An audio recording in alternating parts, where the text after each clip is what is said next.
Saudara, mulai hari ini, pegawai negeri sipil di lingkungan Balai Kota Jakarta mulai kembali bekerja di kantor. Sebelum masuk ke ruang kerja, para PNS diwajibkan untuk mengikuti protokol kesehatan. Aparatur sipil negara atau ASN mulai beraktivitas di kantor sesuai dengan surat edaran dari Kementerian Pendayagunaan Aparatur Sipil Negara, dan Reformasi Birokrasi tentang sistem kerja PNS.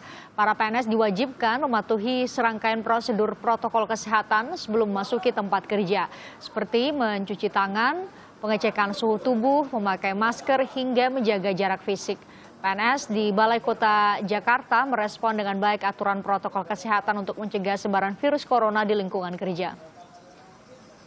Menurut saya sih udah protokolnya udah bagus ya, udah cuci tangan, udah pengukuran suhu otomatis, tuh udah bikin cepat juga masuk ke iya.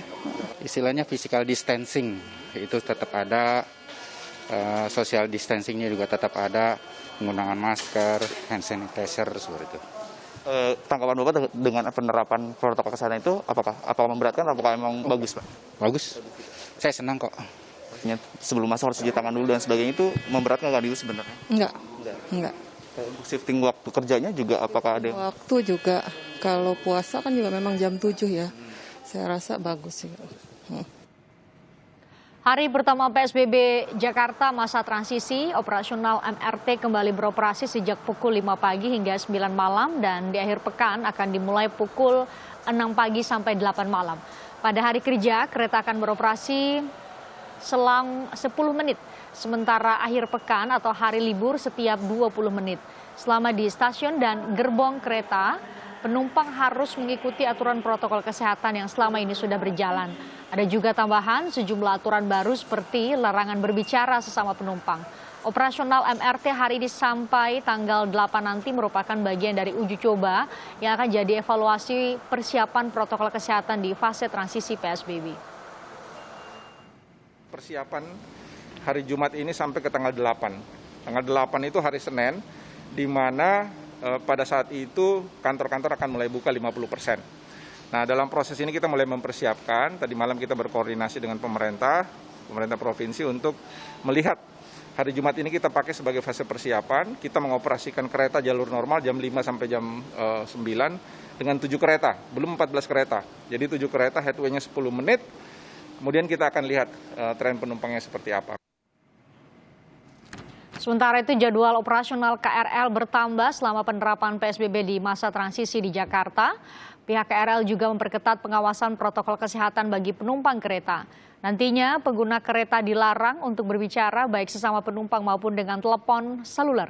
Ada juga pembatasan penumpang di mana anak balita dilarang naik KRL dan penumpang lansia dibatasi. Aturan ini mulai berlaku pada 8 Juni mendatang. Di hari pertama penerapan PSBB masa transisi, petugas gabungan dari Satpol PP, Polri, dan TNI menertibkan pedagang kaki lima di Pasar Tanah Abang, Jakarta. Karena mereka tidak mematuhi aturan protokol kesehatan seperti menggunakan masker dan menjaga jarak. Pedagang di sekitaran Blok F Tanah Abang ini diminta petugas untuk tidak berdagang, begitu juga dengan pasar Blok A dan B yang hingga kini masih ditutup dari aktivitas jual beli. Berdasarkan peraturan PSBB masa transisi, pemerintah Provinsi DKI Jakarta baru akan membuka pasar non-pangan, pusat perbelanjaan dan mal pada 15 Juni mendatang.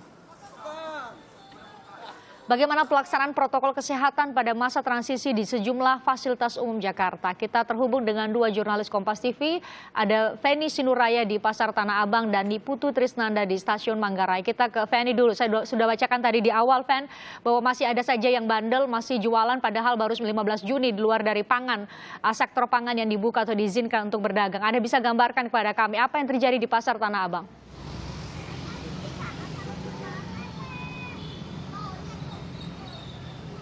Feni, tampaknya Feni tidak bisa mendengar suara saya dengan baik. Saya sapa kembali, Feni. Selamat sore, Christian dan juga saudara. Memang untuk penerapan protokol kesehatan di pusat keramaian, salah satunya seperti di Pasar Tanah Abang, ini masih sulit untuk dilakukan secara sempurna, walaupun sosialisasi terus-menerus dilakukan oleh berbagai pihak, terutama yang berada di sini adalah petugas gabungan dari Satpol PP, TNI, dan juga pihak Polri. Ada beberapa standar protokol kesehatan yang masih dilanggar begitu oleh warga. Salah satunya adalah secara standar adalah dengan tidak menggunakan masker, dan juga mereka juga masih berkerumun seperti itu. Ada sosialisasi sebenarnya yang dilakukan, Christian dan juga saudara, oleh berbagai pihak. Tadi pagi dari Satpol PP ini sudah melakukan sosialisasi sekaligus juga merazia pedagang-pedagang yang masih berdagang. Karena sebenarnya kalau menurut keputusan dari Gubernur DKI Jakarta Anies Baswedan, kalau untuk pusat perbelanjaan dan juga mal serta toko ini baru boleh dibuka pada tanggal 15 Juni. Jadi sebenarnya saat ini masih belum diperbolehkan untuk berdagang seperti itu. Dan kalau kita melihat lebih detail juga, untuk salah satu instruksi dari gubernur ini adalah untuk meminimalisir kerumunan dan juga membatasi interaksi antara satu sama lain begitu. Diberikan protokol bahwa toko yang bernomor genap buka di tanggal genap, kemudian toko yang bernomor ganjil buka di tanggal ganjil. Namun walaupun untuk sore hari ini memang kebanyakan toko-toko sudah bersiap untuk tutup, tapi tadi kami sempat memantau adanya beberapa toko genap yang masih buka, padahal hari ini adalah tanggal ganjil. Sosialisasi tadi juga baru saja dilakukan oleh petugas gabungan. Tadi ada dari pihak Satpol PP, juga TNI dan juga Polri. Mereka berkeliling Pasar Tanah Abang sambil membawa papan yang bertuliskan jaga jarak, pakai masker, dan juga menghimbau dan mensosialisasikan protokol-protokol kesehatan kepada para pedagang seperti itu. Untuk sosialisasi masih dilakukan, namun sifatnya masih himbauan dan belum ada sanksi yang akan menjerat para pedagang. Namun tentu saja dari pihak Gubernur DKI Jakarta menyatakan bahwa pelanggar-pelanggar pada masa PSBB transisi ini tetap bisa dikenai sanksi seperti itu. Selain sosialisasi yang dilakukan berkeliling begitu untuk mensosialisasikan protokol kesehatan, sebenarnya kami juga melihat ada sejumlah kertas-kertas yang ditempelkan di beberapa titik di Pasar Tanah Abang ini. Kertas tersebut berisikan protokol kesehatannya seperti apa, kemudian apa yang harus dilakukan oleh pedagang. Namun karena posisinya berada di tempat-tempat kecil, akhirnya fungsinya atau tidak terlalu berfungsi karena kebanyakan pedagang melewatkan begitu saja informasi tersebut. Ini tentu jadi catatan mengingat PSBB transisi akan berlangsung hingga akhir bulan, setidaknya sampai tanggal 30. Jadi masih menjadi banyak PR bagi sejumlah pihak untuk meningkatkan kesadaran bagi warga masyarakat. Christian.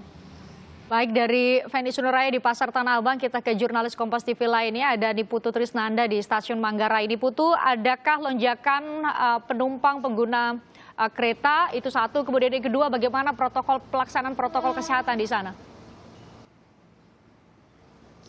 Ya, berdasarkan pantauan kami, Christian dan juga saudara, lonjakan penumpang tentu ada, karena jika dibandingkan dengan pada pelaksanaan PSBB Jilid 1 dan Jilid 2, isi dari penumpang yang berada di dalam KRL ini tentu tidak sebanyak seperti hari ini.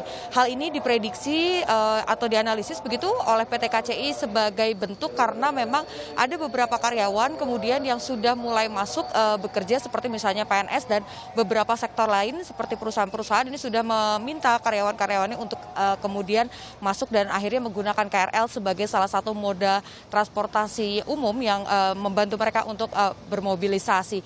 Dan kalau berbicara soal protokol kesehatan, Christian dan juga saudara, sesuai dengan pertanyaan Anda tadi, kami memantau ini memang masih dilakukan atau diberlakukan secara ketat begitu, tidak jauh berbeda dari saat PSBB Jilid 1 dan juga Jilid 2. Para penumpang ini wajib menggunakan masker, menjaga social distancing, dan juga dilakukan pengecekan suhu sebelum masuk ke area stasiun.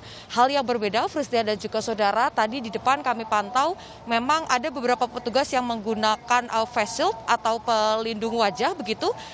Ini sebetulnya sudah dilakukan pada saat PSBB Jilid 2, tetapi tadi kami sempat mengkonfirmasi lagi kepada pihak PT KCI begitu, apakah kemudian ini hanya diberlakukan bagi para petugas yang kemudian berada di line terdepan, ya ini di area luar stasiun pada saat loket tiket begitu, tetapi kemudian dijawab oleh PT KCI bahwa untuk saat ini pada PSBB masa transisi menuju tatanan normal baru, ini seluruh petugas yang berada baik itu di area luar, kemudian di area peron dan bahkan di dalam kereta api sendiri, ini harus kemudian menggunakan pelindung wajah untuk mengurangi kemungkinan adanya droplets yang diterima atau menempel pada mereka pada saat melakukan pelayanan di dalam KRL.